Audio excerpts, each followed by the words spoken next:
አላህ ፊደላቱን ነው።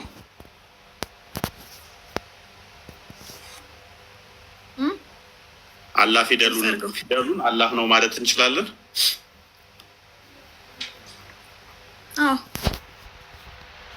አላህ አሊፍ መሆን ይችላል።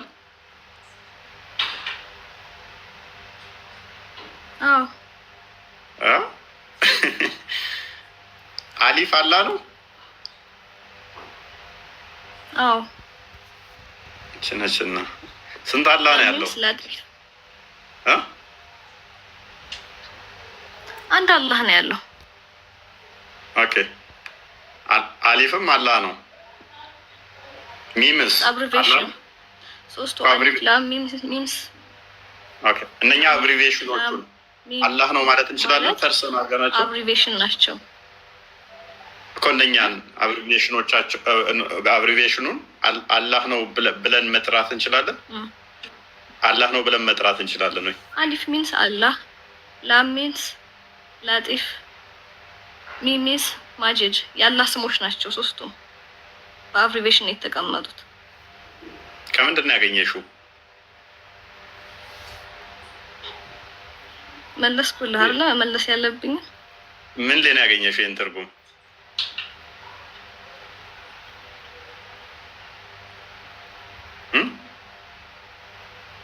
ስቲል ልስማማልሽ። እሺ ስሙን አሁን በልራው እነኚህ ፊደላቶቹም ጭምር ፍጡር አሉ ብለሽኛል አይደለ?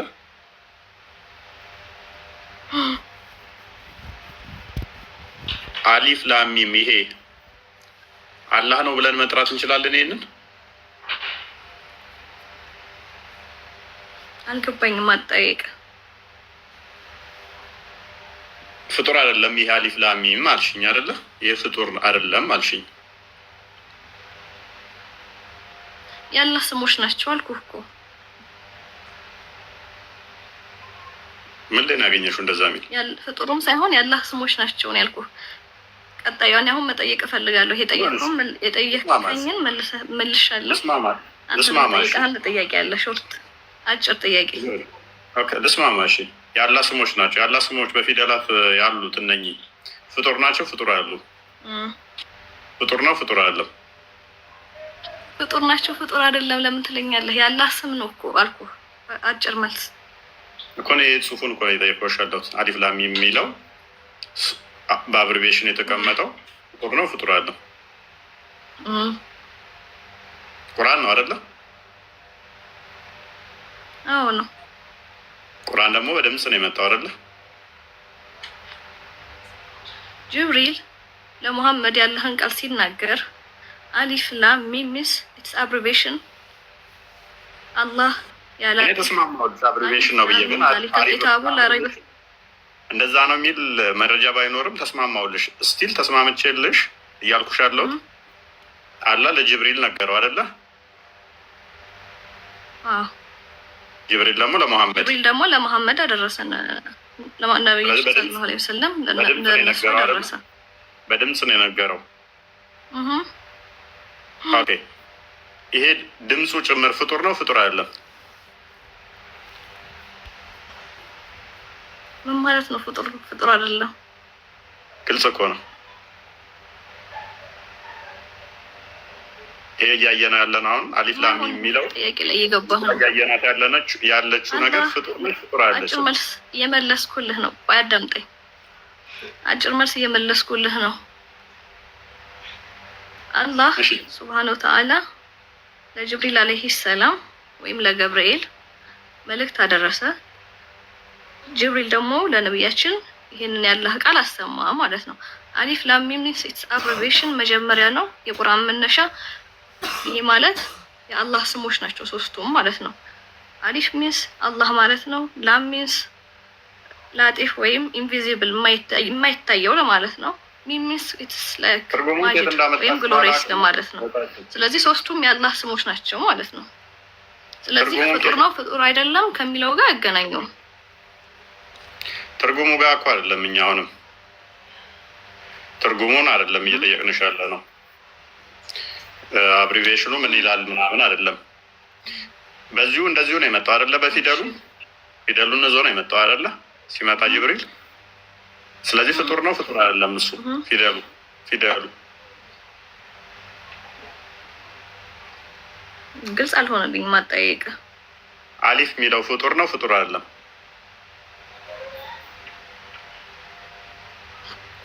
እኔ ፍጡር ማውቀው የተፈጠረ ነገር ብቻ ነው። ከዛ ውጭስ ያለው ቁርአን ያላህ ቃል እንደሆነ ነው የማውቀው፣ ያላህ ንግግር። ስለዚህ ያላህ ንግግር ምንድን ነው ብለሽ የምታምኚው? ንግግር ነው። የአንቺ ንግግር ምንድን ነው? ፍጡር ነው ፍጡር አይደለም? ንግግር ነው እንጂ ፍጡር አይደለም። የተፈጠረ አይደለም? ንግግር ነው እና የተፈጠረ እርግጠኛ ነሽ? ንግግሬ ቃል ነው እንጂ ፍጡር አይደለም።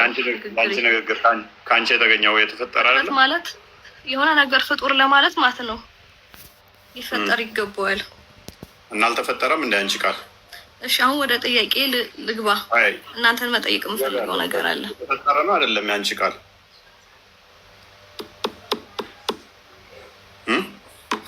የተፈጠረ ነው አይደለም? ኢትስ ንግግር ፍጡር አይደለም። እኔ ነኝ የተፈጠርኩት እንጂ ስማኛ፣ እኔ ነኝ የተፈጠርኩት። አንቺ ስትፈጠሪ ቃልሽ ፍጡር ሊባል አይችልም። ቃልሽ ነው እንደ አንቺ የተፈጠርሽው። እኔ ነኝ የተፈጠርኩት። እኔ ነኝ ፍጡር ልባል የምችለው እንጂ ቃላቴ ፍጡር ነው ሊባል አይችልም። እኔ ፍጡር ነኝ። ነገር ግን የምናገረው ንግግር ቀላል። አንቺ የምትናገረው አንቺም ፈጠረሽ አይደለ? ቃሌ ምንድን ነው? ከኔ የሚወጣው ቃል ፍጡር ሊባል አይችልም። እኔ ነኝ ፍጡር። ከፍጡሯ ደግሞ የሚወጣው ቃል ንግግር ነው። አላህ ደግሞ መለኮት ነው፣ ፍጡር አይደለም። ከመለኮት የሚወጣው ቃል ደግሞ ምንድን ነው? ቁርአን ይባላል ማለት ነው በአጭር አማርኛ።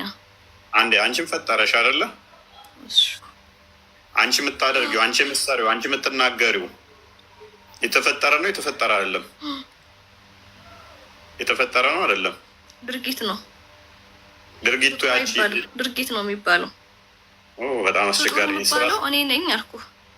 ለምሽው ሱራ 37 አንተ አጭር አማርኛ እኮ ነው እየመለስኩልህ ያለሁት። እኔ ፍጡር የምባለው እኔ ነኝ። ገብቶሃል? የእኔ ደግሞ ቃል ንግግሬ ነው። ሂዳ አድርጎ አይደለም አንቺን የፈጠረሽ። ንግግር ነው የሚባለው። ስችን አንብቢያት።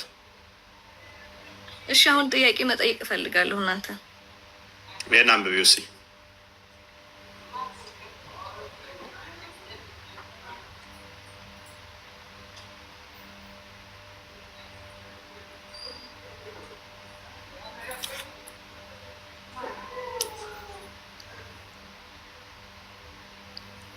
ሱራ ስንት ላይ ነው?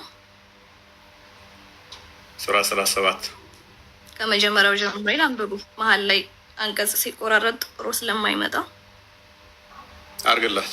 ከመጀመሪያ ከቁጥር 1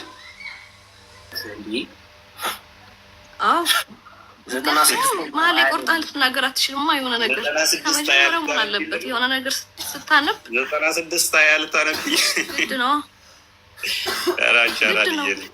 ይመችሽ፣ ግድ ነው። አንቺ ራስሽ ይደክምሻል። አጨርሽው። አንቺ ራስሽ አጨርሽው።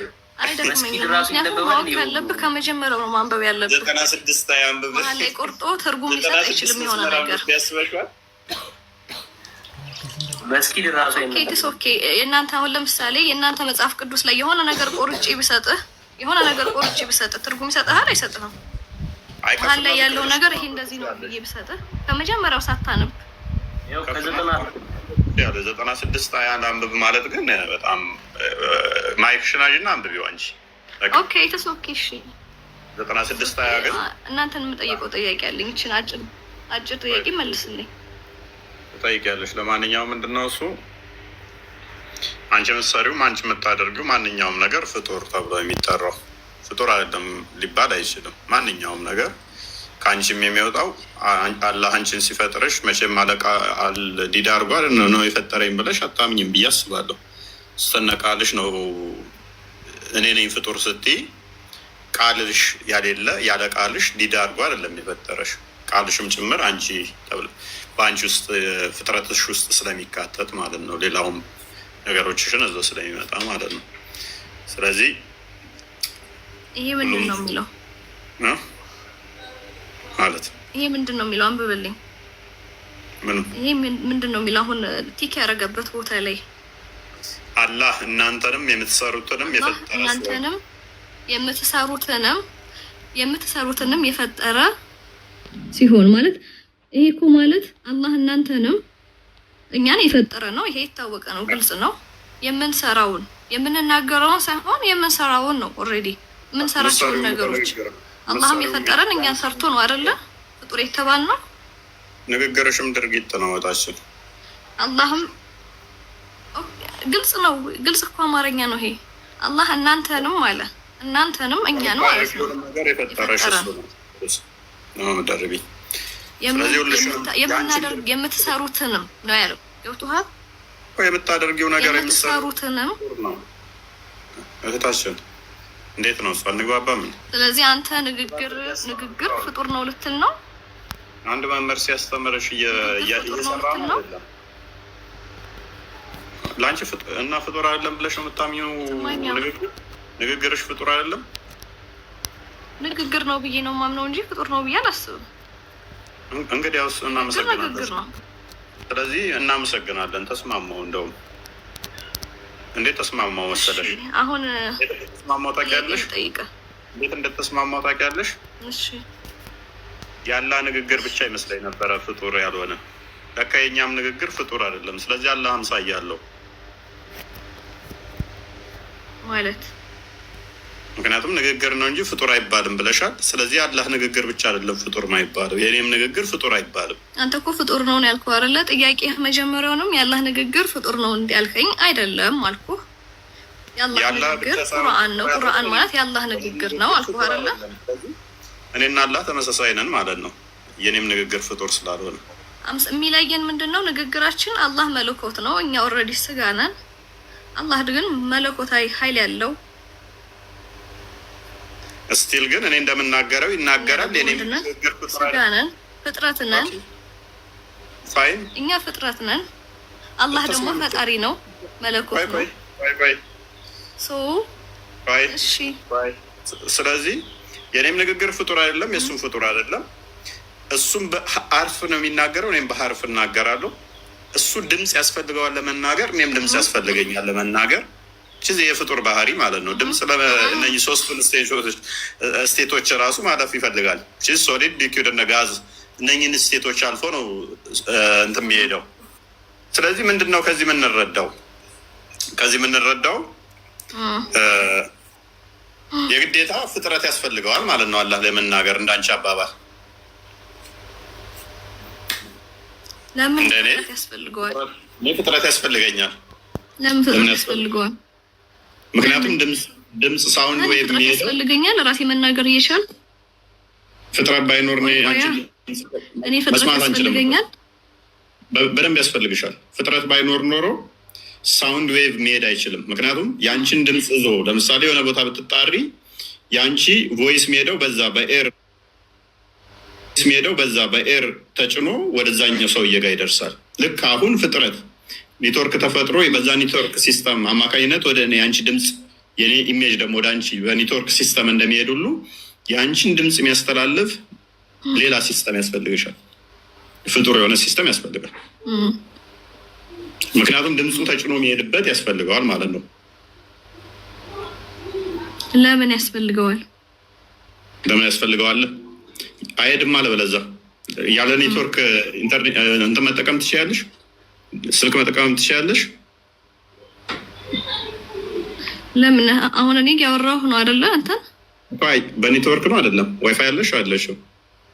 የለኝም እንዳትይ። አለኝ በዳታ። ስለዚህ ዋይፋይ ያስፈልጎሻል። ዋይፋይ ባይኖርም ግን ፊት ለፊት ተገናኝተን ማውራት እንችላለን አይደለ? ቅርብ ብንሆን ጎበዝ። ቅርብ ሆነን ስንናገር ግን የአንቺ ቮይስ ቫይብሬሽን አለው አይደል? የለውም። ድምፅሽ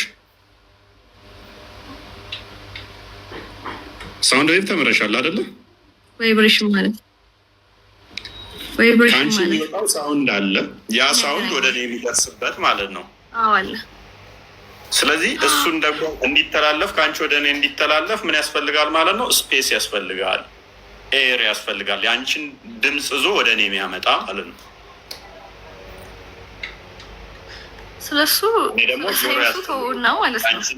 ስለ ሳይንሱ ተውና ይሄንንም ዋይፋይ ምናምን የሚለውን ትተህ ማለት ነው። ፊት ለፊት እኔ እናንተ ብንገናኝ እኮ ፊት ለፊትም ብንገናኝም መግባቢያችን ምንድን ነው? ቋንቋ እስቲል ብንገናኝ ራሱ ምን ያስፈልገናል አልኩሽ? ይሄ ፍጡር ድምፅን እንደዚህ አሁን ሀርፎቹ ተሰካክተው በስርዓት ለምሳሌ አሊፍ ላሚም ይሄንን ሰውዬ ለምሳሌ እንዲሁ ሊለው አይችልም። አስቀድሞ ምን ማወቅ አለበት? አሊፍም ማወቅ አለበት። ከዛስ ሚም ማወቅ አለበት፣ ፊደሉን አይደለ? ከዛ በኋላስ አፉን የፈታ ሰው መሆን አለበት። አፉን የፈታ መሆን አለበት። ይህንን ለማለት ራሱ አሊፍ ላሚም ለማለት ራሱ አፉን መፍታት አለበት። ስለዚህ አፉን የፈታ ሰው አሊፍ ላሚም እንደሚለው ሁሉ አላህም እንደዛ ይላል እያልሽ ነው። አላህም እንደዛ ይላል እያልሽ ነው።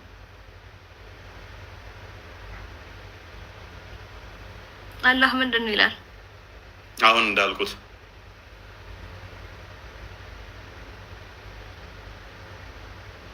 ይሄ ማለት እኮ ማለት ነው አላህ አሊፍ ላም ሚም ይላል ማለት አይደለም። ጅብሪል አለይሂ ሰላም ለነብያችን ሲያወርድ ቁርአንን ሲናገር አሊፍ ላም ሚም ብሎ ተናገረ አይደለ? ይሄ ማለት አላህ ተናገረ ማለት አይደለም፣ ቀጥታ ማለት ነው። ስለዚህ አላህ አልነገረውም ለጅብሪል። ቁርአንን ያወረደው ማን ነው? በመጀመሪያ ቁርአን እኮ በዋነኝነት ከአላህ ሲወርድ ዋናው ፍሬ አንኳርና እንትኑ አለ አይደለ? ምን እናንተ ለምሳሌ ማቴዎስ ወንጌል ምናምን ብላችሁ ኢየሱስ እንዲህ አለ። ማን ነው የሚለው? ጥያቄ ኢየሱስ ክርስቶስ እንዲህ ብሏል ሚለው ማን ነው? ሶስተኛ ወገን አለ ማለት እኮ ነው እናንተ ጋር አለ? ኖ ባይን ያዩትን ኢየሱስ ራሱ ለምሳሌ ኢየሱስ ወይም እግዚአብሔር አለኛ ጋር ሰሊም ስማኛ ባይን ያዩት ቆይ ትቀጥያለሽ። ባይን ያዩትን ጽፈዋል። ለምሳሌ ሰው ምን አይገናኝም እኮ ከእናንተ ጋር የሚገናኝ አይደለም። ፖይንቱን ለምን አነሳሹ? የማይገናኝ ነው። ምክንያቱም አላህና ጅብሪል ያወሩበት ኮሚኒኬሽን አሊፍ ላሚ የምትለዋን ድምፀት ለመሸሽ ብለሽ ለምን ወደዚህ መጣሽ? አይገናኝም እኮ። ቆይሽ እናንተ ልጠይቅህ እዚህ ጋር እና እናንተ የመጽሐፍ ቅዱስ የእግዚአብሔር ቃል ነው ብላችሁ ታምናላችሁ አይደለም? እሺ እናምናለን። የእግዚአብሔር ቃል ነው ወይስ የሰው ቃል? የእግዚአብሔር ቃል ብለን እግዚአብሔር ቃል ነው ብላችሁ ታምናላችሁ አይደለ? እሺ የእግዚአብሔር ቃል ከሆነ የእግዚአብሔር ንግግር ነው ማለት ነው።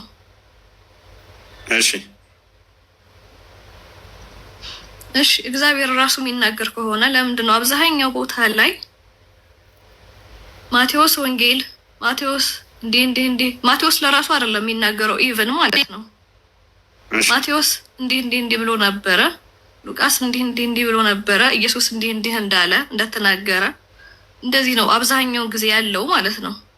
የአላህ ቃል ግን ወይም የእግዚአብሔር ቃል የምትለው ቀጥታ ከሱ ሲመጣ ነው የሆነ ነገር እኔ እንዲህ ብያለሁ ወይም እግዚአብሔር ወይም ኢየሱስ እንዲህ ብሏል የሚል ሲኖር ነው አይደለ? ግን እናንተ ከአንደኛ ወገን አልፎ ከሁለተኛ ወገን አልፎ ሶስተኛ ወገን ነው የሚያወራው ማለት ነው። ስለዛ ነገር ስለምኑ ነገር ገብቶሃል? ስለምኑ መጽሐፍ ቅዱስ ላይ ስላለው ነገር ማለት ነው። ፖይንትሽን አላገኘሁትም። ግን ምንድነው እሱ እንደዛ ካልሽ ለምሳሌ ቁርአንሽ ውስጥ ጉንዳን አውርታለች። ስለዚህ ጉንዳን ለምሳሌ በጉንዳን ሾለቆ ውስጥ በመጣችሁ ጊዜ ሱሌማን ሰራዊቱ ሲመጣ እንዳይረግጣችሁ አለች ይላል። ጉንዳንም አውርታለች እኮ ቁርአንሽ ውስጥ። ስለዚህ እንደዛ ከሆነ አንቺ ባመጣሽው ሎጂክ ልስማማ ብል ቁርአንሽን ቀድመሽ ትጥያለሽ ማለት ነው። ቁርአን እንደዛ ብላ ስላወራች አይሚን ጉንዳን ስላወራች ጉንዳን እንዲያለች የሚል ጊዜ ነው የተባለው። አይ አሁን ማቴዎስ እንደዚህ ያለ የተባለው አይልስን ከሌ እንደዚህ ያለ ከሌ እንደዚህ ያለ ሚል ተጽፎበታል አልሽኝ።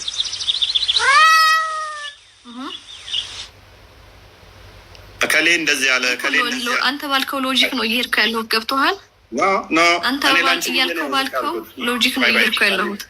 ሰሊም እኔ ለአንቺ ብዬ ዝቅ ብዬ የኔ አስተምሮ እንዳንቺ ቢሆን እንኳን ብዬ ነው። ግን አይደለም አንቺ እንዳልሽው አይደለም። የኔ አስተምሮ ቢሆን እንኳን ብዬ ተስማማውና ቀድመሽ ግን ቁርአን መጣል አለብሽ። መጽሐፍ ቅዱስ ላይ ለምሳሌ ማቴዎስ እንዳለው ሚል አለ፣ ከሌ እንዳለው ሚል አለ አልሽ። እንደዛ ከሆነ ቁርአንሽ ውስጥ አጋንንቶች እንዳሉት ሚል አለ፣ ጉንዳን እንዳለችው ሚል አለ። በጉንዳን ሾለቆም በመጣችሁ ጊዜ አንዲት ጉንዳን እናንተ ጉንዳኖች ሆይ ወደ መኖሪያችሁ ግቡ፣ ሱሌማንና ሰራዊቱ እነርሱ የማያውቁ ሲሆኑ አይሰባብራችሁ አለች። አሁን ጉንዳን ከሱሌማን ወይም ሰለሞን ከሚሉት ጠቢብ ከመተባለው ይልቅ ምሁር ሆና ጉንዳኗ ማያውቀው ሱሌማን ከሰራዊቱ ጋር መጥቶ እንዳይረግጣችሁ ወደ ጉድጓድ ግቡ ብላ ታዛለች። ጉንዳን ማለት ነው። ስለዚህ ጉንዳኗ ነች የተናገረችው። ያለ ይሄንን ነው ወይንስ አላህ ነው? ባለች ጊዜ የሚል ነገር ይኖራል። ከመጀመሪያ ስታነብ ቁርጥ አታንብቡ ብያለሁ። ሆነ ስታነብ የሆነ ነገር ከመጀመሪያ ጀምረህ አንብብ። አነበብኩት እኮ ያው መሀል ለሱሌማንና ለሰራዊቶቹ ማለት ነው። ለሱሌማንም ሰራዊቶቹ ከጋኔን መሀል ላይ አትጀምር፣ መሀል ላይ አትጀምር። የሆነ ነገር ከመጀመሪያው ጀምረህ አንብብ። መጀመሪያ ከመነሻው ጀምሮ ምንድን ነው የሚለውን ማየት አለብን። እኔ መሀል ላይ ቆርጬ የሆነ ነገር በሰጠህ ትረዳለህ? እሺ ለምሳሌ አንድ ጥያቄ ልጠይቅህ ከአንተና መሀል ላይ ቆርጬ ልስጥህ የሆነ ነገር፣ ያንን ትረዳኛለህ? አትረዳም? ችግር የለውም። አውዱ ሌላ ነገር የሆነ ጥያቄ ልጠይቅህ ከእናንተ መሀል ላይ ያየሁትን፣ መሀል ላይ አውጥቼ የሆነ ነገር ያየሁትን ልጠይቅህ። አዳምጫ እንዴ? እሺ ይህ አውዱ አንቺ እኮ ቼክ የማድረግ እና ምላሽ የመስጠት የአንቺ ግዴታ ነው፣ እኔ አይደለም። የተናገረችው ማን ጉንዳን ነች። ለምንድን ነው የተናገረችው? ሱሌማን ከሰራዊቱ ጋር ሲመጣ እነርሱ ማያውቁ ሲሆኑ እንዳይረግጧችሁ ወደ ሾለቆ ግቡ ብላ ትላለች። ስለዚህ ፍጡር ነው ፍጡር አይደለም? እሺ በቀላሉ ይሄ ንግግር ፍጡር ነው ፍጡር አይደለም? ታቅልልሽ ምን ማለት ነው? ፍጡር ነው ፍጡር አይደለም ማለት ንግግርና ፍጡርን ለምን ታገናኘዋለህ? መጀመሪያ ንግግር ሁሉ ፍጡር አይደለም ብለሽ ነው የምታምኘው? ንግግርንና ፍጡርን ለምን ታገናኛለህ? ንግግር ሁሉ ፍጡር ነው ፍጡር አይደለም? ራሱን የቻለ ንግግር ነው። ስለዚህ ንግግር ፍጡር አይደለም?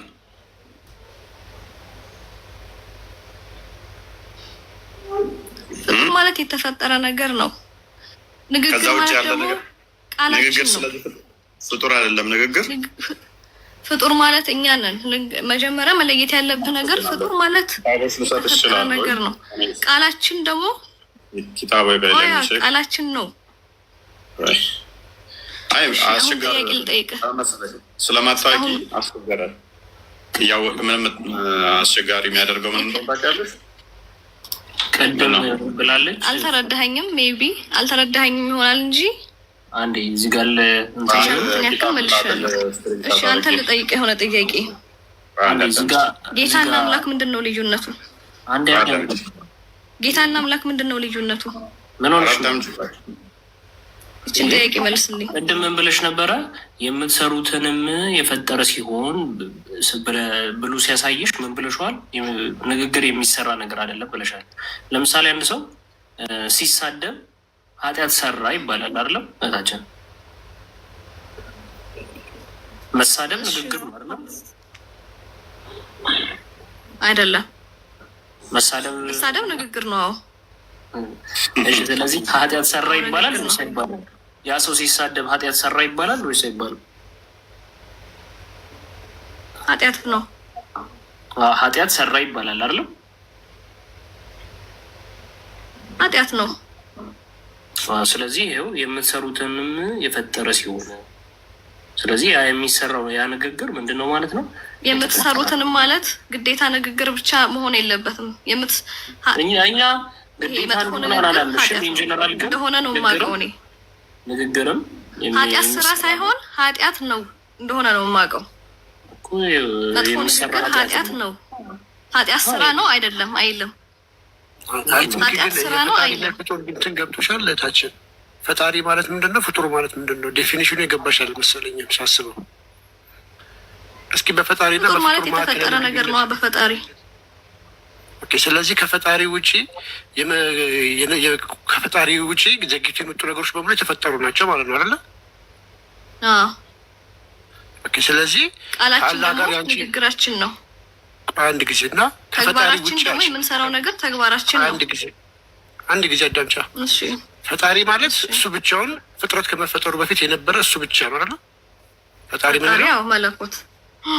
አዎ። ከዛ በኋላ ግን የመጣው ነገር በሙሉ ፍጡር ነው አይደል? አዎ። ቴንኪው። ስለዚህ ንግግራችንን ፍጡር ነው ማለት ነው። ጨረስን እኮ። ንግግራችን ቃላችን ነው። ፍጡር የምንባለው እኛ ነን። አልተፈጠረም ታዲያ? ከፈጣሪ ጋር ነበረ የኛ ንግግር። እንደዛ ካልክ ማለት ነው። እንደዛ ካልክ የፈጣሪ ንግግር ፍጡር ነው ልትል ነው እንዴ? ፈጣሪ ስለተናገረ ፍጡር ነው ልትል ነው? ስለዚህ ከፈጣሪ ጋር እያመሳሰልሽ እንደሆነ እናመሰግናለን። አንድ ወደ እንግሊዝኛ ቀይረው።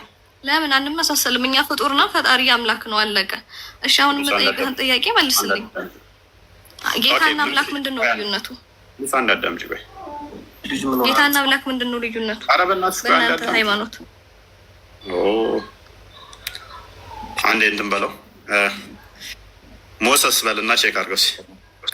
የእሷም ተረዳትኝ የእሷም ስማ ጀመሪያ ተረጋጋ። ሞሰስ ነው አይደለ? ሞሴ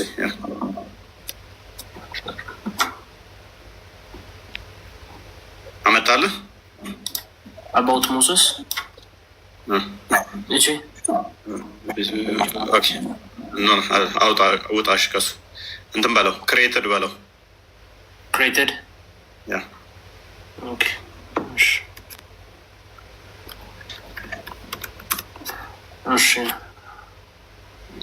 እሺ ውረድ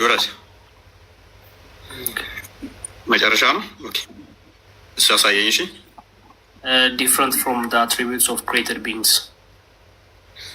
Okay. His attributes. ንግግር ምናምን የሚል የለም የሰው ንግግር ምናምን የሚል okay good. እሺ ሞሰስ እንዳገር from thank you እሱን አንብበው። እሺ the word of God ተመልከቱ እዚህ ላይ ይታያል አይደል? እሺ the word of God is not created. ያላ የአምላክ ቃል የተፈጠረ አይደለም። and the words of Moses የሙሳ ቃል and the others from among the created beings are created. የሙሳና የሌሎች ደግሞ ከተፈጠሩት ንግግሮች በጠቅላላ እንዳለ የተፈጠረ ነው። and the Quran is the word of God. ቁርአን ደግሞ የአምላክ ንግግር ነው፣ የአምላክ ቃል ነው። not their words የነሱ ቃል አይደለም። ለቀጥል አይበቃል። እኔስ ምንድነው እሱ ግልጽ ነው። የሙሴና የሌሎቹ የሰዎች ንግግር ፍጡር ነው። ፍጡር ማይባለው የአምላክ ቃል ነው። ግልጽ ነው። አብዱ አቤት ኦኬ እንኳን ደህና መጣ። እንኳን ደህና ቆየ። አንድ ጥያቄ ልጠይቅ። ጠይቂያለሽ። ጥያቄን አዳምጡኝ። ደግሞ ትንሽ ቆየት ወይ ትጠይቂያለሽ። አይ ለወጣ ስለሆነ እቺ አንድ ጥያቄ መልሱልኛል። ወጣ እሺ ጌታና አምላክ ምንድን ነው ልዩነቱ በእናንተ? ኦኬ መዝሙር ያሬድ ቀጥል። እሺ ጌታና አምላክ ምን ማለት ነው? በመጽሐፍ ቅዱሳችን ጌታም አምላክም የሚሉ ቃሎቶች አሉ። ለምሳሌ ሰይጣን የዚህ ዓለም አምላክ ተብሏል፣ እግዚአብሔርም ደግሞ አምላክ ተብሏል። አምላክ የሚለው የግዕዝ ቃል ነው። አምላክ ማለት ገዥ እንደማለት ነው። ፈጣሪ ገዢ እንደማለት ነው። ለእግዚአብሔር ሲነገር የእግዚአብሔርን የባህሪውን አምላክነት ያሳያል። ለሰይጣን ደግሞ ሲነገር የዚህ ዓለም አምላክ የተባለው ሰይጣን ይሄን ዓለም የሚቆጣጠራት ይሄን ዓለም ወደ ክፋት የሚወስዳት ለማለት የዚህ ዓለም አምላክ የሚለው ለሰይጣንም ይነገራል ማለት ነው። ምክንያቱም አምላክ የሚለው ቃል በራሱ ለምሳሌ ጣዖት የሚያመልክ ሰው አምላክ ማን ነው ነው የምታይሹ? የኔ አምላክ ጣዖት ነው ካለሽ የኔ እርሱ አምላክ አድርጎ አልቆ አግኖ የኔ የበላይ ብሎ የያዘው አምላክ ማለት ነው። የግዕዝ ቃል ነው አምላክ የሚለው። ጌታ ማለት ደግሞ አሁንም በመጽሐፍ ቅዱስ ጌታ የሚለው ለምሳሌ ሳራ አብርሃምን ባለቤቷም ጌታ የትለው ነበረ። እኛ ደግሞ ለምሳሌ ክርስቶስ የጌቶች ጌታ ነው፣ ኢየሱስ ክርስቶስ ጌታ ነው ይላል መጽሐፍ ቅዱስ። ኢየሱስ ክርስቶስ ጌታ ነው ስንል ለምሳሌ በሉቃስ ወንጌል ላይ ኤልሳቤጥ ወደ ድንግል ማርያም ሄዳ ድንግል ማርያምን ስታገኛት ምን ብላ ጠራች? ምን ብላ ነገረቻት? የጌታዬ እናት አለቻት። ኦኬ፣ የጌታዬ እናት አለቻት።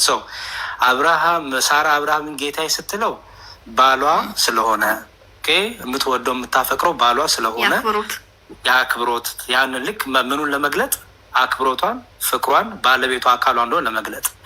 ኢየሱስ ክርስቶስ ጌታ ነው ሲባል ግን እርሱ ገዢ ነው። እርሱ የሁሉ ፈጣሪ ነው፣ የሁሉ አምላክ ነው፣ የሁሉ የበላይ ነው ማለት ነው።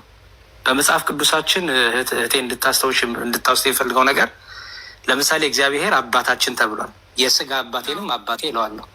እኛ እግዚአብሔርን ስንጸልይ ለምሳሌ አባታችን ነው እያለን እንጸልያለን። የስጋ ያንቺን አባት ባገኛቸውም አባታችን ብዬ ሰላም እላችኋለሁ። አየሽ፣ የስጋ አባትሽን ወይም የስጋ አባቴን አባቴ ስል እና እግዚአብሔርን አባቴ ስል ግን የተለያየ ነው። የስጋ አባቴን አባቴ ስል በስጋ ወልደኸኛል እያልኩኝ ነው። አንዱም ደግሞ የሚንከባከበኝ ጠባቂ መሆኑን ለማሳየት ነው። የሚያስፈልገኝ ነገር የሚሰጠኝ የስጋ አባቴ ለማለት ነው። እግዚአብሔር ግን አባቴ ነው ስል ግን ምን ማለት መሰለሽ? ከስጋ አባቴ በላይ የኔም የስጋ አባቴን ፈጣሪ ሆንክ፣ የእኔ ጠባቂ፣ የዓለም ሁሉ ጠባቂ ሆንክ፣ ዓለምን ሁሉ የምታስተዳድር፣ ለዓለም ሁሉ የሚያስፈልገውን ነገር የምትሰጥ፣ የምትመግብ፣ የምታጠጣ አምላክ እግዚአብሔር ነህ ስንል አባታችን ብለን እንጠራለን። እና እነዚህ ቃላቶች በመጽሐፍ ቅዱስ እንደ አገባባቸው ለማን እንደተነገሩ በፍቺ ይፈታሉ ማለት ነው። ስለዚህ ኢየሱስ ጌታ ሲባል መለኮታዊ እንትኑን ያሳያል ማለት ነው። ያሳያል። ኦኬ፣ እሺ። እዚች ጋር እንደ ጥያቄ ያለችኝ፣ እንደዛ ከሆነ ኢየሱስ መለኮታዊ ኃይልነቱን የሚያሳይ ከሆነ ማለት ነው ማቴዎስ ወንጌል ላይ ኢየሱስ 7:21 እንደዛ ነገር አውጣላት አንዴ። እኔን ጌታዬ ያለ መንግስተ ሰማይን አይወርስም፣ የላከኝን ፈቃድ እንትን የሚል እንጂ ይላል። ላስረዳሽ ማለት እንደሆነ በጣም ጥሩ። እዚህ ክፍል ላይ ክርስቶስ ምን እያለ እየነገረ መሰለሽ? ቅድም እና ምሳሌ እፎይን ከፍ ብለህ ዝቅ ብለህ አንብበው ስትይው ነበረ። ከፍ ብለሽ ማንበብ አለብሽ። እኔ አላነብልሽ፣ ምክንያቱም ቃሉን ስለማውቀው ለምን ጌታ እንደተናገረ። እዚህ ጋር ጌታ ከላይ ጀምሬ ችግር የለውም ጊዜ ለመቆበብ አልጠበቅብኝም ስለማውቀው። ጌታ እዚህ ጋር ጌታ ትባላለህ ወይስ አትባልም ተብሎ አይደለም ይሄን የመለሰው። አስተዊ ጥያቄው ጌታ ትባላለህ ወይስ አትባልም፣ ጌታ አንበል ወይስ አንበል የሚል ጥያቄ ኖሮ አይደለም። ይህን የተናገረው ምንድን ነው? ሰዎች ከላይ ስታነቢው ምን ያደረጉ ነበረ መሰለሽ? እኛ እኮ የክርስቶስ ነን፣ እኛ እኮ የሙሴ ነን፣ እኛ እኮ የአብርሃም ነን እያሉ ግን በአብርሃምና በሙሴ ትእዛዝ አይሄዱም። ለምሳሌ አንቺ እኔ እኮ ሙስሊም ነኝ ብለሽ ብትጠጪ፣ ብታጨሺ፣ ሰው ብትገሊ ወይም ክፉን እንዲያው እስልምናው የሚያዘው ነገር ብታረጊ ማለት ነው። አንቺ እኮ ሙስሊም መሆንሽ ብቻ አያድንሽም፣ ይልቁንም ሙስሊም መሆንሽን በተግባር መግለጥ አለብኝ። ዝም ብለሽ አላህ ስላሽ አድኝም። ምክንያቱም እየሰረቅሽ፣ እየገደልሽ፣ እያጠፋሽ፣ ዝሙት እየሰረቅሽ እንዴት ነው አላህ ብቻ ስላሽ የምድኝው በሚለው ኮንሰፕት ጌታ ምን አለ? ጌታ ሆይ የሚለኝ አይደንም አለ። አትበሉኝ ማለቱ አይደለም። ለምሳሌ እኔ ጌታ ሆይ እኔ እኮ የክርስቶስ ነኝ እያልኩኝ ሰውን እያሳደርኩ ምገል ቢሆን፣ ብሰርቅ፣ በዋሽ፣ ብዘሙት፣ ብዳራ፣ ብሰክር፣ ክፉ ነገር ባረግ፣ ዘረኛ ብሆን፣ ሰዎችን ብጠላ እኔ ጌታ ስላልኩ አልድንም ማለት ነው። ምክንያቱም አስመሳይ ነኝ፣ ውሸታም ነኝ፣ ድራማ እየሰራው ነው፣ እያስመሰልኩኝ ነው። እኔ እኮ የክርስቶስ ነኝ እያልኩኝ ግን በጀርባ ግን ለሰዎች ክፉ ማስብ፣ በክርስቶስ ትእዛዝ ማልኖር ማለት ነው። ስለዚህ ክርስቶስ ምን አለ? አይሹ ጌታ ሆይ የሚለኝ ሁሉ አይድንም። ምን ማለት ነው? ጌታ ብቻ ስላላችሁ አይደለም መስፈርቱ፣ ይልቁንም ጌታ ያለ ሰው በጌታ ትእዛዝና ሕግ መኖር አለበት። ስለዚህ ምን አለ? ይኸው በሰማያት ያለውን የአባቴን ፍቃድ የሚያደርግ እንጂ አላይሹ። አሁን የአባቴን ፍቃድ የምትላለች እዚህ ጋር እና ማድረግ የምትላለች። የእግዚአብሔር አብ ፈቃዱ ምንድን ነው? በልጁ ምህረትን ማድረግ፣ በልጁ መታረቅ ነው። ምክንያቱም ልጁ ምን ብሎ ነግሮናል? በእኔ የምመኑ በአባቴ የምመኑ የዘላለም ሕይወት ሰጣችኋለሁ ብሎናል። የዘላለም ሕይወት ደግሞ እንድናገኝ ደግሞ ክርስቶስ ምን ብሎናል? ጠላቶቻችሁን ውደዱ፣ ለሚያሳዷችሁ ጸልዩ፣ ለሚገሏችሁ ይቅር በሉ፣ ልብሳችሁን ቢወስዱባችሁ ሌላም ጨምሯችሁ ስጣቸው። ምክንያቱም በመልካም ነገር ስለምትስቡ። ቂመኛ አትሁኑ፣ በቀለኛ አትሁኑ፣ በፍቅር ተመላለሱ፣ የሚጠሏችሁን ደግሞ ውደዷቸው ብሎ እንደዚህ ትእዛዝ አስተምሮናል። ስለዚህ የክርስቶስ መሆናችን የሚታወቀው እነዚህን ትእዛዞች በመጠበቅ ስለሆነ ኦኬ ትእዛዙን ስንጠብቅ ነው እንጂ ምንድነው ትእዛዙን ሳንጠብቅ ዝም ብለን ጌታ ሆይ ብንል ይሄ ድራማ ነው፣ አስመሳይነት ነው፣ ውሸታምነት ነው። ስለዚህ አዎ በጌታ ቃልና በጌታ ትእዛዝ ካልኖረን ድረስ ዝም ብሎ ጌታ ሆይ ስለተባለ የምንሸውዱ አምላክ የለንም ማለት ነው። እስቲ ቀጥልና በባስ እሺ በሰማያት ያለውን የአባቴን ፍቃድ የሚያደርግ እንጂ ጌታ ሆይ የሚለኝ ሁሉ መንግስት በዚያ ቀን ብዙዎች አይሹ። አሁን በደንብ አስተውይ። ጌታ ሆይ በስም ትንቢት አልተናገርንምን? በስም አጋንንት አላወጣንምን? በስም ብዙ ታምራትን አላደረግን ይሉኛል። ከዛ የዛን ጊዜም እላችኋለሁ ከቶ አለቃችሁም እናንተ አማፀኞች ከእኔ ራቁ ብዬ እመሰክርባችኋለሁ። አመፀኛ ማለት መስሻል ንገሪኝ። የፈጣሪን ትእዛዝ የማያከብር ጎበዝ፣ በጣም አሪፍ። ለምሳሌ ልጅሽን አንተ አመፀኛ ነህ ካልሽው ምክርሽን አይሰማም ማለት ነው አይደል? ይህን ትእዛዝ አያከብርም። አያከብርም። በጣም አሪፍ። አንድ ሰው አመፀኛ ነው የሚባለው ትዕቢተኛ ሰው ነው። አልሰማም ሲል ነው። ኦኬ አልሰማም ሲል ግን እዚህ ጋር እነዚህ ሰዎች አያቸው ብዙ ነገር እኮ አድርገዋል፣ አስተምረው። ለምሳሌ ዲያቆን ነኝ እኔ። ኦኬ ዲያቆን ነኝ፣ በደንብ ስሚ። ለምሳሌ አስተምራለሁ፣ እያስተማርኩሽ ነው። ግን እኔ ግን በጌታ ትእዛዝ የማልኖር ከሆነ ጌታ እኔን አያቀኝም ማለት ነው። እኔ በጌታ ዘንድ እንደማስተምራቸው ሰዎች ሳይሆን እኔ በጌታ ዘንድ እኔ እየኖርኩ አይደለም እኮ። ለሰው እኮ አስተምራለሁ፣ ለሰው እኮ ታምር አደርጋለሁ። እኔ ግን እንደ ጌታ ትእዛዝ እየኖርኩ አይደለም። ናየሽ አሁን እንደዚህ አይነት ሰዎች አላጋጥሙሽም? ያስተምራሉ፣ ይመክራሉ፣ በጣም ብዙ ሰው ይሰማቸዋል። ግን ህይወታቸው ግን ከአምላካቸው ጋር እነሱ ግን ኮኔክሽን የላቸውም። አይጾሙም፣ አይጸልዩም፣ መልካም ነገር ያደርጉ። ኦኬ ሰው ልክ እንደዚህ ያለና ከታችሁም እንደሚል የዚያም ጊዜ ከታለቃችሁም ካለ በኋላ ስለዚህ አለየው። ስለዚህ ይህን ቃሌን ሰምቶ የሚያደርገው ሁሉ አላየሹ። ስለዚህ ቃሉን ሰምቶ የሚያደርገው የሚኖረው እንጂ ያወራ ብቻ አይደለም። እነዚህ ሰዎች ታምር ሰርተዋል፣ ትንቢት ተናግረዋል፣ አስተምረዋል፣ መክረዋል። ግን ራሳቸው ግን አመፀኞች ናቸው። አየሽ ሰውን አድርጉ ይላሉ፣ ጾሙ ይላሉ፣ አይጾሙም። ፍቅር ስጡ ይላሉ፣ ጸበኞች ናቸው። አትስረቁ ይላሉ፣ ይሰርቃሉ። አዘሙት ይላሉ፣ ግን ይዘሙታሉ። ስለዚህ እነሱን አላቃችሁም ይላችኋል ጌታ። ምክንያቱም እያጭበረበራችሁ ነው እንጂ እናንተ ራሳችሁ እንደምትናገሩት እየኖራችሁ አይደለም እያላቸው ነው። ስለዚህ አሁን ኢየሱስ ማድረግ የያዘው እያስተማረ ነው ወይስ ጌታነቱን እየሰበከ ነው ያለው? ኦኬ ጌታ ካላችሁ ጌትነቴን ተቀበሉና ጌታ ካላችሁ እንደማስተምራችሁ ኑሩ። እኔ ጌታችሁ ከሆንኩኝ እኔ የማዛችሁን እኔ የምላችሁን ስሙ እያለ ነው ጌታ እዚህ ጋር። ምክንያቱም ጌታ ትሉኛላችሁ አለ። ቆይሹ ጌታዬማ ትሉኛላችሁ፣ ግን ጌታ የምትሉኝ እኔ ጌታችሁ ከሆንኩኝ እንደኔ ትእዛዝ እንደኔ አስተምሩ። እኔን መከተል አለባችሁ። እኔን ካልተከተላችሁ ዝም ብላችሁ ጌታ ብትሉ አድኑም እያለ ነው። ማለቴ እኔ ማስተምራችሁን ማተገብሩ ሲል አሁን ለምሳሌ ብዙውን ጊዜ ነቢያቶች ናቸው እንደዚህ አይነት አስተምሮቶችን እኔም የተላከልኝ ማለት የተላኩት እኔ ከአምላክ የተላኩት አምላክ የተናገረውን ነገር ላስተምር ነው ለእናንተ። እናንተ ይህን ነገር እንትን ማትሉ ከሆነ ማለት የአላህን ቃል ማሰሙ ከሆነ የአላህን ቃል ስለ ክርስቶስ ነው የምናወራው እህቴ። ስለ ክርስቶስ ስለሆነ የአላህን ቃል ላይ ማውረድ እንደዛ ነው። ስለ ክርስቶስ ስለምናወራ እያስተማረ ያለው ማለት ነው። የፈጣሪን ቃል ማተገብሩ ከሆነ እንደዛ አይደለም። የፈጣሪን ቃል ወይም የአብን ቃል ማተገብሩ ከሆነ አብ ያስተማረው ነገር ማተገብሩ ከሆነ ኧረ እንደዛ ማለት አይደለም። እያዳመጥሽ ራሱ አብ ማለት ነው።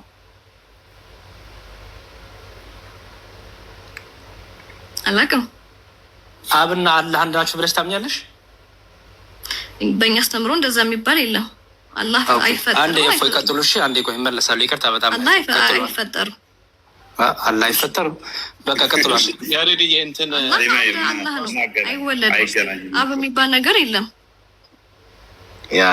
አሁን እያስተማረ እኮ ነው ያለው አይደለ? እኔን ጌታ ላይ ያለ መንግስተ ሰማይን አይወርስም እያለ እያስተማረ ነው አይደለ? በዚህ አጋጣሚ ስሚ እነሱ ሐሰተኛ ነቢያት ናቸው። ከላይ ጀምሮ እያነበብልሽ እኮ ነው። ሐሰተኛ ነቢያት ናቸው። ከስራቸው ታውቃችኋላችሁ። እነሱ ሐሰተኛ ነቢያት ናቸው። በክርስቶስ ስም ሐሰትን የሚያደርጉ ሐሰተኞች ናቸው። ስለዚህ ጌታ ስላሉ አይድኑም እነሱ። እንደዚህ መዳን የለም። አንቺ ዝም ብለሽ ነገረሽ እኮ ዲያቆን፣ ኃጢአት እየሰራሽ መጥፎ ነገር እየሰራሽ አላህ ብትይ አትድኝም። ይሄን ብቻ ነው ቀጥታ የተናገረው ክርስቶስ። ስለዚህ ለመዳን ከፈለጋችሁ የክርስቶስን ስሚያ፣ አንድ ሰው የክርስቶስን ጌታነት ተቀብሎ በክርስቶስ መንገድ መሄድ መቻል አለበት። የተጠራው እኛ የተጠራ ነው ክርስቶስን ልንመስል ነው፣ በጽድቅ ልንመላለስ ነው። በጽድቅ እየተመላለስን ነው ጌታ የሚያድነን እንጂ በኃጢአት እንድንመላለስ ጌታ አልመጣልንም፣ ለኛ አልሞተልንም።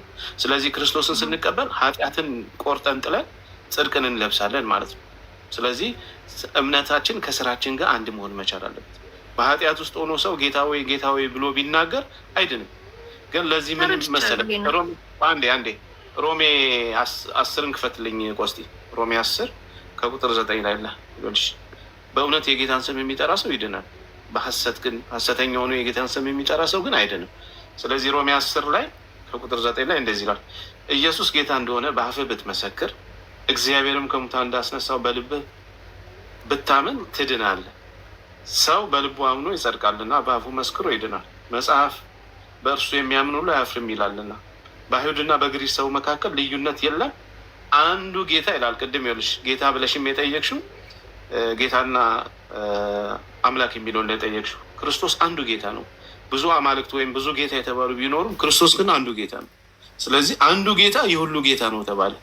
ክርስቶስ የሁሉ ጌታ ነው፣ የሁሉ ጌታ ነው እና ለሚጠሩት ሁሉ ባለጠጋ ነው። የጌታን ስም የሚጠራ ሁሉ ይድናል ይላል። አይሽ የጌታን ስም ማለት ክርስቶስን ስም የሚጠራ ይድናል። የሚጠራው ግን እንዴት ሆኖ ነው?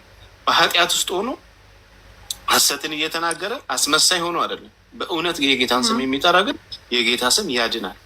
ጌታም ደግሞ ኢየሱስ ክርስቶስን በዮሐንስ ወንጌል ምዕራፍ 13 ላይ እናንተ ጌታና መምህር ትሉኛላችሁ፣ መልካም ትላላችሁ ነው ያለው። አይሽ መልካም ትላላችሁ ነው ያለው። ክርስቶስን ጌታ ማለት መልካም ነው። እሱ ጌትነቱን መናገር ነው። ጌትነቱ ደግሞ የሁሉ ጌታ ነው። አንድ ጌታ ነው። አንድ ጌታ ማለት ነው። ስለዚህ አጠቃላይ ሀሳቡ ምን መሰለሽ? ማቴዎስ 7 ላይ ያለው ከ21 ጀምሮ ያለው ከፍ ብለሽ ስታነቢው ሐሰተኛ ነቢያትና ሐሰተኛ አስተማሪዎች ናቸው። እነሱ ጌታ ሆይ ስላሉ አይድኑም። የሚደኑት ምንድን ነው? መልካም ስራ በማድረግ ወይም የአባቱን ፈቃድ በመፈጸም። የአባቱ ፈቃድ ይሄ ሁሉም ነቢያቶች አስተምሮ ነው። ኢየሱስ ብቻ ያለው አስተምሮ ሳይሆን ሁሉም ነቢያቶች አስተምሮት ነው። አሁን ሂጅና አንድ ነቢዩን ስም በመጥራት ያን ነቢይ ስም በመጥራት ይድናል የተባለ ነቢይ ካለ አንድ ታመጭልኛለሽ። ቆይ አንዴ ልመልስልሽ። መዳን ማለት ምን ማለት ነው? ቆይ መዳን ማለት እኮ ማለት ነው የዘላለም ሕይወት ማግኘት ነው። አረስም ያን መዳን ማለት ነው። እሺ መዳን ማለት የነቢያቶችን አስተምሮ ተምሮ ያንን ተግባር መተግበር እና ከኃጢአት መጥራት ማለት ነው። ማስረጃው ድረስ ማለት ነው። እንደዛ አይደለም። አሁን የሚለው የጌታን ስም የጠራ ነው።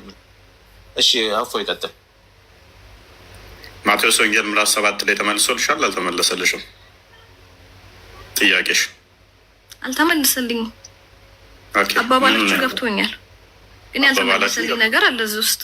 አሁን እዚህ ውስጥ ኢየሱስ እያስተማረ ነው አይደለም ነው ጥያቄ። ምንድን ነው እሱ? እሺ እያስተማረ ነው ብልሽ ምንድን ነው አርጉመንትሽ?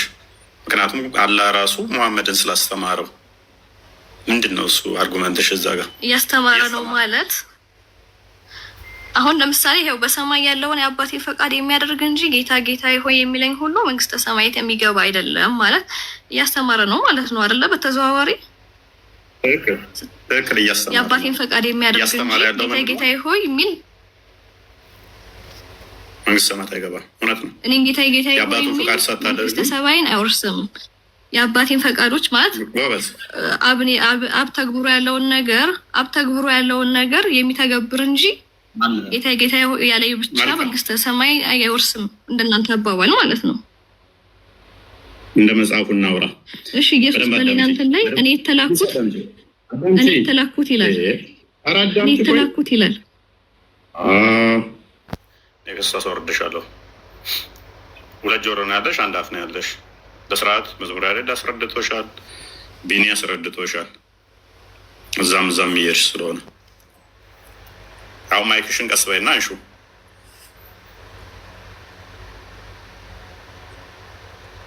ማይክሽን አንሹ። ኢንቫይት ልኬልሻለሁ። ማይክሽን አንሹ። መልካም ተረጋጊና ባከለፈው ፕሊስ።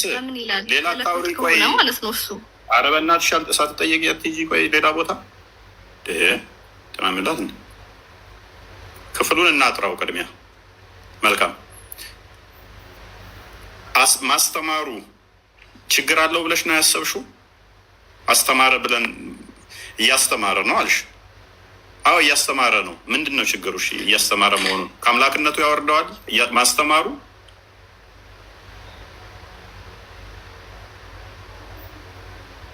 መልሽልኝ። ምክንያቱም መሐመድን ቁርአን አላህ ራሱ በብዕር አስተምሮታል። ማስተማር አስተማረ ከተባለ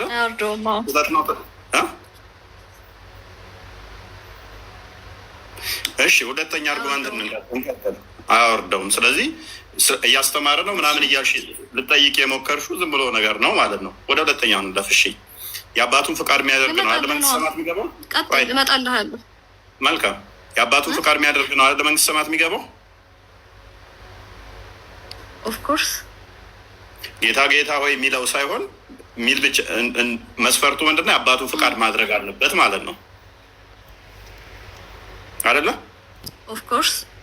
የአባቱ ፍቃድ ምን እንደሆነ ንገሪ። የአባቱ ፍቃድ ምን እንደሆነ ንገሪ።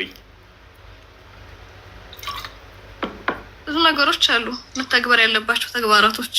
የአባቱ ፍቃድ ነው ያልኩሽ፣ ንገሪ በማስረጃ።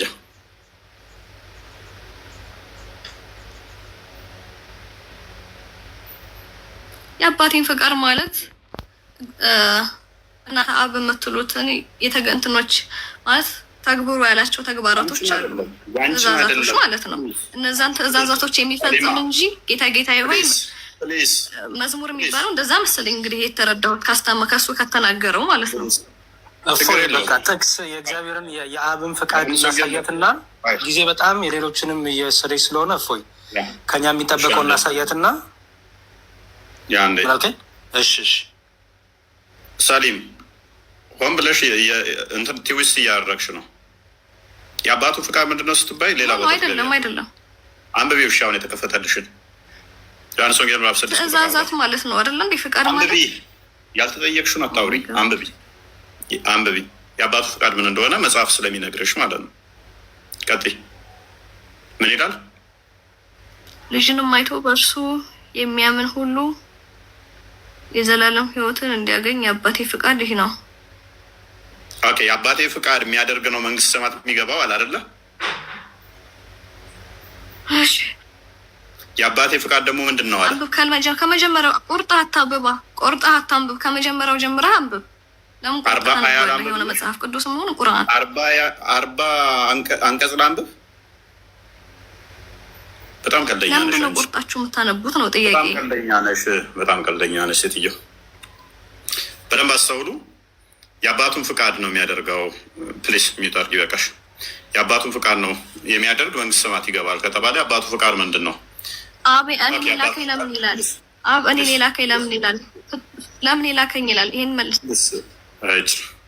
ሌላ ጥያቄ ሌላ ነው። ከስር ሆነሽ ተማሪ በቃ። ልጅንም አይቶ በእርሱ የሚያምን ሁሉ የዘላለም ሕይወትን እንዲያገኝ የአባቴ ፍቃድ ይህ ነው፣ እኔም በመጨረሻ ቀን አስነሳዋለሁ።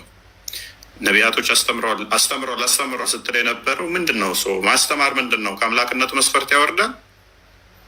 ቅድም አርጉመንቷ ምንድን ነው? እያስተማረ ነው የሚል ነው።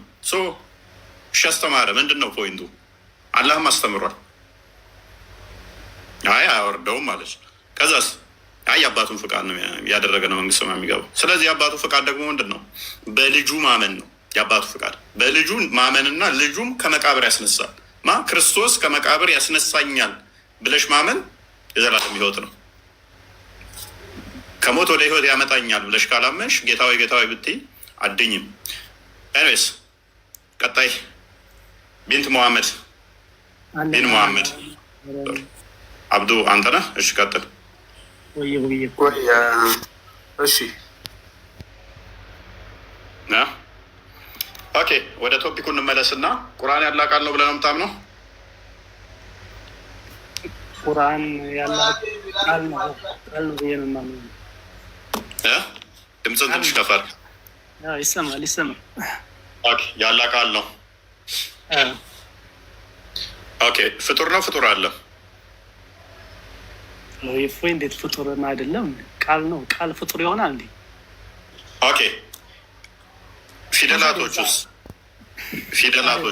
ቅድሙ አላቃ እዛ ቁጥር ምናምን እንትን 90 ቁጥር ላይ ያረካትን ጥቅሷ ላይ አስቀምጠውና አሁን ፊደል ምንም እንዳንሄድ ይጠቅማል። እሱ ምን ይጠቅማል እሱ? እዛ ጋር አይደል የሚያወካክረን። አሁን ያንተ ብቻ ሳይሆን ቁርአኑ ጋር ካመጣ ብዬ ነው። ቁርአኑ ላይ ያለው ልመልስልህ ብዬ ነው። ገብቶሃል? ምንድን ነው መልስልኝ? እሱ እኮ ጥያቄ እኮ አይደለም። ፍጡር አይደለም ካልከኝ እኮ እሱን አላመጣ ምንም አይጠቅምም። ፍጡር ነው መቻልኩ ቃል ነው እያልኩ እኮ። እሺ ፊደላቱ ፍጡር ነው ፍጡር አለ? ፊደላቱማ ፍጡር የተፈጠረ አካል ነው። ቃሉ ግን ቃል ነው። ቃሉ ስትል ቃሉ ምንድን ነው? ለምሳሌ አሊፍ ላሚም ምንድን ነው? ቃሉን ንገረኝ እስኪ። ቃል ነው። አሁን ይሄ አሊፍ ላሚም ብለህ አንተ የምትናገረው ቃል ነው። ግን ለምሳሌ ጽሁፉ ከሆነ የተፈጠረ ፍጡር ነው ብለን ነው የምትሄደው። ፊደል ይዟል አልያዘም? አሊፍ ምትል ፊደል ይዟል አልያዘም? እንዴት ለፍዝ አለው አይደለ? አሊፍ ላሚም ስል እሱን አሁን አንተ የምታደርገው ከሆነ ድርጊቱን ቃል ይሆናል። ቃል ነው ሊሆን የሚችለው ነገር ግን ቃል ለምሳሌ በጽሁፍ በድርጊት ላይ የተመሰረተ ወረቀቱን ተወው። ኦኬ እንደዛ ከሆነ አሁን አሊፍ ላሚም ውስጥ ነጥር እናሳየኝ ፍጡር ያልሆነውን እና ፍጡር የሆነውን። እንዴት አሁን አንተ አሊፍ ላሚም ስትል ቃል ነው የሚሆነው ነው። ይሄ ቃሉ ፍጡር ነው ፍጡር አይደለም? ቃል ነው ፍጡር አይደለም። ኦኬ አሊፍ ላሚም ፍጡር አይደለም ቃል ነው። ቃል ነው በቃ አሊፍ ላሚም አሁን ያልከው ንግግር ቃል ነው የሚሆነው። ስለዚህ ቃል ፍጡር አይደለም ማለት ነው። ይሄ እኮ አነሰሰሪ እንትን አጀንዳ ነው ያስ ፍጡር አይደለም ማለት ነው። ቃል ቃል ፍጡር አይደለም። ስለዚህ አላህ ለጅብሪል ሲነግረው እንዴት ነው የነገረው? ቃል ነው። ይህንን ቃል እንደኔው አሊፍ ላሚም ብሎ ማለት ነው።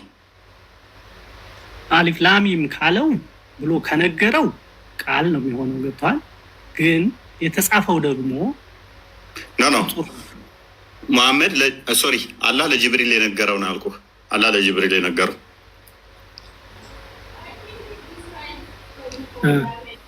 እንዴት ነው የነገረው? እሱን እንግዲህ አንተ ካመጣኸው ነው እንጂ እኔ በቃል ላይ ንገረው በጽሁፍ ይስጠው የማውቀው ነገር የለኝም። አሁን አንተ የጠየቀኝ ቃል ነው ወይ ንግግር ቁርአን ካልከኝ ብዬ ነው። ከቁርአን ካመጣን ጅብሪል የተጻፈ ነው እንዴ ወደ መሐመድ ዞለት የመጣው? በቃል ኦኬ ጅብሪል እስከ አላህ የተቀበለው እሱ ነው ያለው ዓለም። ያው አሁን እኮ ዋናው ነገር ቃል የሚሆነው ምንድነው የሚለውን ነው እንጂ እሱን አለው ዓለም። እኔ እንትን ነው በቃል ይስጠው በጽሁፍ የሚለውን ላቃልችም። ግን አሁን ቁርአን ወደ ኦኬ መልካም እሺ፣ ይሄ ፍጡር አይደለም አይደለ? ይሄ ፍጡር አይደለም። ጅብሪል አሁን ለነብዩ የተናገረው ከሆነ ቃል ነው። ያ ቃሉ ፍጡር ነው ፍጡር አይደለም እንዴ? ፍጡር አይደለም እንዴት ብሎ ቃሉ ፍጡር ይሆናል? ቃል ነው። በቃል ነው የተነገረው ቃል ነው። ለምሳሌ አሊፍ ላም ሚም ስል ይሄ የሰማኸው ፍጡር ነው ፍጡር አይደለም? ፍጡር አይደለም የሰማኸው? አዎ ቃል የሰማሁት ቃል ነው የሚሆነው እንጂ ፍጡር አይደለም። እኔን ቃል እኮ ነው የሰማኸው እኮ ያንተን ቃል። አዎ ከሰማህ ያንተን ቃል ይሁን ቃል ነው። እና የሰዎች ቃል ፍጡር አይደለም እያልከኝ ነው? የሰዎች ቃል ፍጡር አይደለም። ቃል ከሆነ ፍጡር አይደለም። ማንኛውም የማንኛውም ሰው ቃል ፍጡር አይደለም?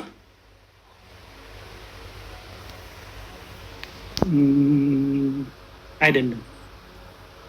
ስለዚህ እኔም ቃል እንዳላ ፍጡር አይደለም እያልከኝ ነው? ስለዚህ እኔ ቃል ጅማሬ የለውም ዘላለማዊ ነው እያልከኝ ነው? ፍጡር አይደለም ማለት ወይ አብዱ ዘጠናው ላይ አስገባኝና አድርገውና ያለ እናንተ እኮ አጀንዳ አድርገህ እዛ የለጠፍከውን አንጠውና እስኪ እንወያይ። እሱ ምንም የሚገናኝ ነገር አይደለም። የሚገናኝ አይደለም። አንዴ ፍጡር አይደለም ካልከኝ ጅማሬ የለውም እያልከኝ ነው። ኢተርናል ነው። ዓለም ከመፈጠሩም በፊት ያንተ ቃል አለ እያልከኝ ነው? ኖ ቃላት የምናወጣው ማንኛውም ነገር ቃሎች የሚወጡ ሁሉ ነገሮች ከእያንዳንዳችን ከፈጣሪ የሚሆን ቃል ነው ሊሆን የሚችለው እንጂ ፍጡር አይሆንም። ለዚህ ማስረጃ ካለህ ደግሞ አንተ አሁን እያለ ስለዚህ እኔና ያላህ ቃል ልዩነቱ ምንድን ነው? እሺ ቃል ሌላ ነው፣ ድርጊት ሌላ ነው። ሁሉም የኔና ያላህ ቃል ነው ያልኩህ፣ ድርጊት ውስጥ አልገባሁም። የኔና ያላህ ቃል ልዩነቱ ምንድን ነው? የፈጣሪ ቃልና የሰው ቃል ከሚል ውጭ ሌላ ቃል ከመሆን ውጭ ሌላ ነገር አይለየውም። ቃል ከሆነ ሁለቱም ቃል ነው። ልዩነቱ ስለዚህ እኔ አብዱ እንደምል ሁሉ እሱም አብዱ ይላል። ተመሳሳይ አይነት እሱ እንግዲህ የፈጣሪ ንግግሮችን አላውቅም ማለት አብዱ ይላል ብሎ አምሳያለሁ እኮ እያልከን ነው። አምሳያለሁ አለ አላልኩም። እኔ አሁን ስለ ቃል ያመጣው ነገር ነው። እያንዳንዱ የምናወጣው ንግግር ከኛ ከሰዎች የሚሆኑ ቃል ነው እያልኩ አሁን ወደ ነጥብ ለማስጣል ሳይሆን መሄድ ያለብን ወደ ሀሳቡ እንዲቴል እኔ አብዱ በዚህ ላይ አንብብ። በቃ ቤስ የተሻሉ ሌሎች ካሉ አዳምጥ። የተወሰነ ምንድነው ችግሩ ከኔ ጋር እንዳለ ነው የሚሰርቀው እንዳለ የሚሰርቀው ኖ እኔ ምንም በደንብ ነው የሄድኩልህ በይዘው ምንም ስላልመሳሰልከኝ አለመሳሰል ቃሎች ሁሉ ፍጡር አይደሉም ቃሎች ናቸው ብዬ ሁለቱንም ነገርኩ አይደል? ከዚህ እንዳንተ አንጣልኝ አደረበኝ እንዳደምጠኝ የኔና ያለ ቃል ልዩነቱ ምንድን ነው ስልህ ምንም ልዩነት የለውም። ያንተና የሱ የመሆን እንጂ ያንተን ፍጡር ተመሳሳይ ነው። ፈጣሪ ቃል ነው ያልኩ እንጂ ቃላት ቃል እኮ ቃል ነው። በቃ ቃል ነው ከየትም ይምጣ። ስለዚህ እኔና ያለ ቃል ተመሳሳይ ከሆነ ስለዚህ ያለ እንደኔ ነው። በቃ እኮ ይኸው ሀሳብህ እንግዲህ አስበው። አምሳያለሁ እንዴት እንደዚህ ታስባለህ? አሁን ይሄ ያስኬዳል? ከሰው ጋር አንተ ነህ የወሰድከው እንደዛ አንተ ነህ እንጂ የወሰድከው። የአንዳንድ ጊዜማ በደንብ ተረዳድተን ነው መሄድ ያለ። ምክንያቱም አብዱ ሆነ ኖርማሊ አሳምኜ ልሄድ ሆነ አዳምጠኝ።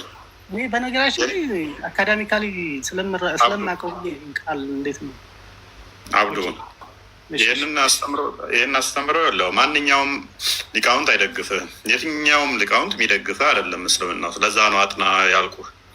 ቅድም ራሱ አሳይተን ነበር። ሜቢ ከነበርክ እኮ የሙሴና የሌሎቹ የሰዎች ቃል ፍጡር ይባላል፣ ያላ ቃል ቁርአን ግን ፍጡር አይደለም ብለን እዚህ ጋር ከፍተን አንብበን ነበረ። እስኪ ቆስ አንድ ክፈትልን። እሺ ሜቢ መጀመሪያ ኖርማሊ ኖ አይደለም እስላማዊ ላይ ላኩልህ ሊንክ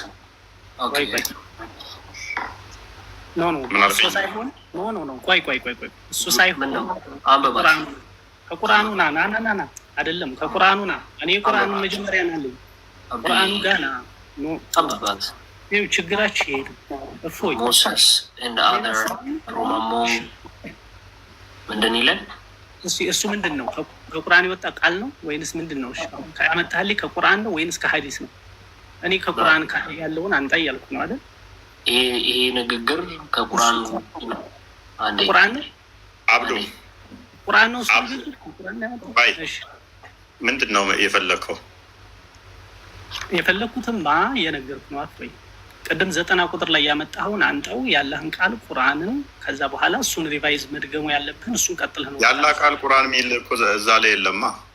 አይደለም ያመጣኸውን ለልጅቱ ያመጣኸውን አንተው ለልጅቷ እኮ እሺ ሱራ 97-96 ነው የፈለግከው?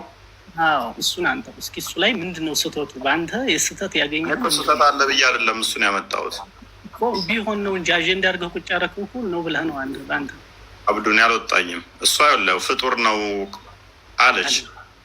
አይምን ፍጡር አይደለም አለች። ፍጡር ነው አንቺ የምታደርገውና የአንቺን እንትኖች ፍጡር ናቸው ብዬ ነው የጠቀስኩት። ምናልባት እሷን እንደዛ ብለህ ከሆነ ብዬ ነው እንጂ ኖርማሊ እኔ እስኪ እዚህ ላይ አሁን ለምሳሌ ስህተቱ ምንድን ነው? ያላህ ቃል ላይ ለምሳሌ አላህ እናንተን አብዱ አዳምጥ። አርጉመንቱም አልገባም። አብዱ እየደቅሞታል መሰለኝ። ፉአድ ወይንም አህመድ ይቀድማል። ቢንት ሙስሊም ካለ ግን ቢንት ሙስሊም ይቀድማል። ያለኝ እስኪ አለው። እሺ ቢና መሐመድ ቀጥል። ቆይ አንዴ አብዱ እኔ እንኳን ጥያቄ ነበረኝ። ጥያቄ ከተቀበላችሁ እሺ። ቆይ አንዴ አህመድስ አህመድ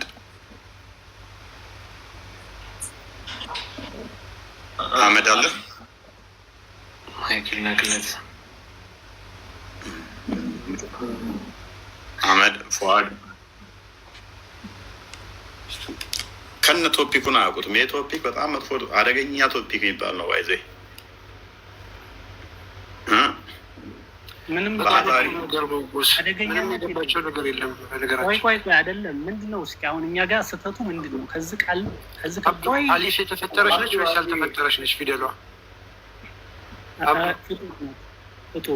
አሊፍ የምትለዋ ፊደል የተፈጠረች ነች ወይስ ያልተፈጠረች?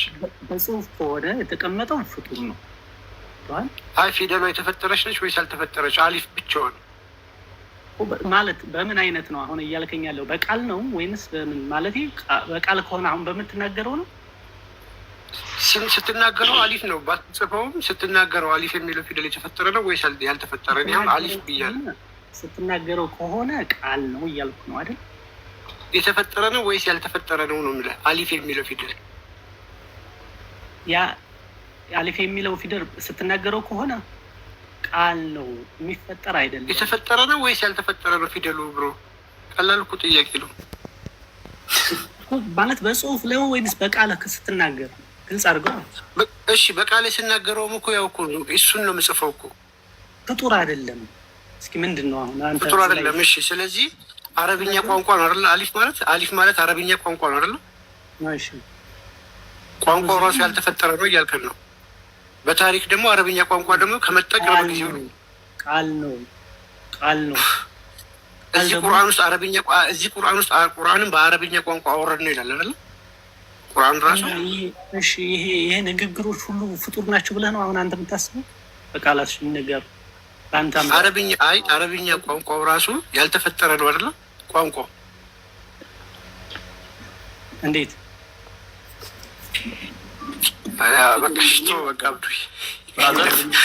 በጣም ከባድ ቶፒክ ነው። ከባድ የለውም። እስኪ ሌላ የራሴ እኛን ስላላመንከን በጣም ገደል ጥያቄን አቅርቤ ልውጣ። ቁርአን ላይ የተቀመጠውን ነው መናገር መጀመሪያ፣ ሌላ ቦታ መሄድ ሳይሆን ከቁርአኑ ነው። እንደው ቤቱ የኛ ነው ብላ በሚሉ ሊቃውንቶችን እንትን አትላቸው። እኛ መጀመሪያ ቁርአንና ሐዲስ ነው። ቁርአን ካለ ቆቁርአን ነው። ከዛ ማስረጃችን ቀጥሎ ሐዲስና ቁርአን ነው። ከዛ በኋላ በስቴፕ ነው። አታሪ ነው ወይስ አሻሪ ነው? አንተ አሁን አብዱ ለምሳሌ ሌላ አቂዳ ላይ እንደዚህ ስትፈላፈሉ አይ አቂዳችሁ ነው ይወስሏል። አንተ እየተናገርክ ያለው የአታሪም የአሻሪም አይደለም። መንገር ባይዘው ኦርቶዶክስ የወጣሁበት ዋናው ምክንያቴ እንደዚህ አይነት በጣም ጭራሽ ኦርቶዶክስ የምሬን ነው። ኦርቶዶክስ ነበርክ ወንድማችን? በደንብ ኦኬ። ማን ነበር የክርስትና ስምህ ወንድማችን? በእውነቱም በእንትና ማስተምረውኝ ይንታም ሁሉንም እኔ በጣም ዛሬ 10 ዓመት ሁሉንም ነገር በደንብ አውቀዋለሁ። ማን ነበር የክርስትና ስምህ? ያላነበብኩት የለኝም። የምሬን ነው። ያላነበብኩ የለም። ምንም በቃ ግዙ ካይን ብትለኝ መልእክተ ዮሐንስ ብትለኝ ሁሉም ጨርሼ ማለት ቸው ነው። አሁን ያን ያክል እንደው ንግባ። አንድ ጥያቄ ልጠይቅህ። ሁሉንም አንብበህ ጨርሰሃል። ወር ያለኝ ልጠይቅህ። አንድ ጥያቄ ልጠይቅህ። ሊስን መሰረታዊ ጥያቄ፣ ሚስጥረ ቀንዲል ማለት ምን ማለት ነው? እሱን እኔ ረስቼዋለሁ። አሁን ቁርአን ላይ ነው ትግሌ። እስከታዊ ማታቅ ነው እንዳላለ ጨርሼ ለውጥ ነው በደንብ እኔ እየነገርኩ ይኸው እፎይ ስማኝ እንጂ እኔ ሁሉንም እኔ አግዙ ካይ ምንድን ነው ያነበብከው? ቀይሲ ድገም። ምንድን ነው የተማርከው? መልእክተ ዮሐንስን ብትለኝ እስቲ በልልን እስቲ። አቡጌዳ በህይወዞ ሚስቱን ገደላት፣ ጠልዞ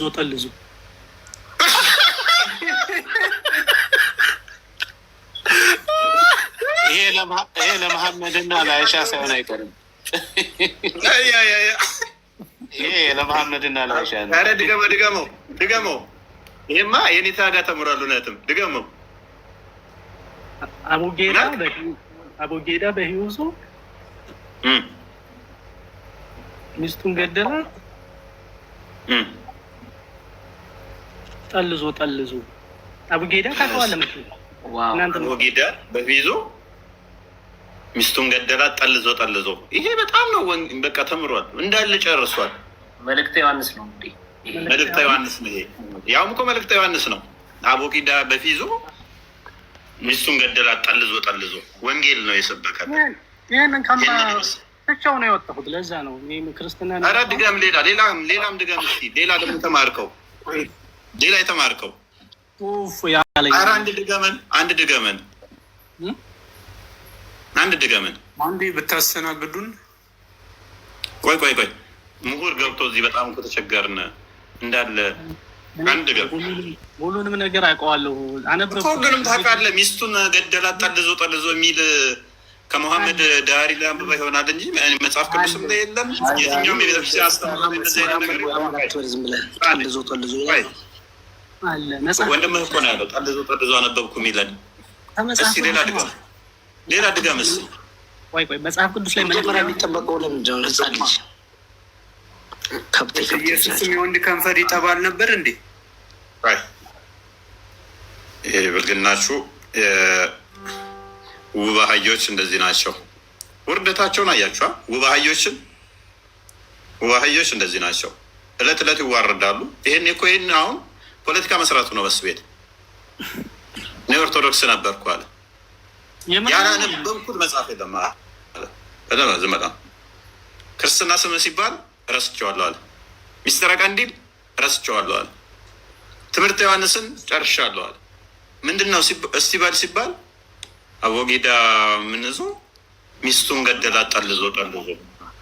እንደዚህ አይነት ውብ አህዮች ያብዛለን። ምንዝናናባችሁ ስለሆናችሁ ውብ አህዮች አንቀየማቸው፣ መዝናኛችሁ ስለሆናችሁ ማለት ነው።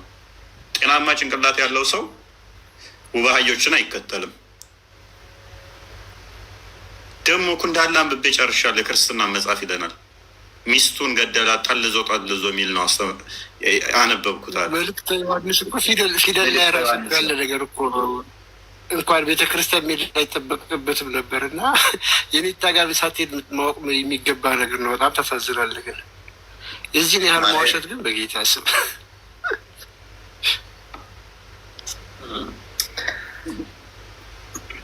አእምሯችሁን ለማማታሰሩት ግን ለማማታሰሩት ለምንድን ነው በዚህ መጠን መዋሸት ለምን አስፈለገ? ኡስታዞቻችሁ እድሜ ልክ እንደዋሹ እንዳዋረድ ናቸው። እኔ ለነሱ አንዳንዴ ይሰማኛል። አሸማቀቅ እንትን ከተናገርኩ በኋላ ምን ይሰማቸውም ብዬ ራሴ ያስባለሁ ማለት ነው። እንዴት ነው ያ አይደለ እንዴ? ውጤቱ እኮ ሪፖርት የሚደረግበት እኮ ውጤት እኮ ይሄ እኮ ነው። በየቀኑ ሰው ነው አረሲቆይ በየቀኑ እንግዲህ ተመልከቱ። በየቀኑ ዕለት ተዕለት የሚያደርጉት ነው። አሁን እንግዲህ እኛ ጥለነው ወጣን ኦርቶዶክስን ምናምን ነገር ብሎ ሊል እኮ ነው። በጣም ያሳፍራል። ታዘቧቸው። እንደዚህ ናቸው በየዕለቱ እንግዲህ እንዲህ። አሁን እናንተ እዚህ እንደ አጋጣሚ እንዲያያቸዋ ማያቅ ሰው ፊት ሄደው ግን አሁን እነዚህ እንዲህ በቃ አንድ ጠብቃ ተቀልቅሏል። በቃ ፋድ እንኳን ላመጣ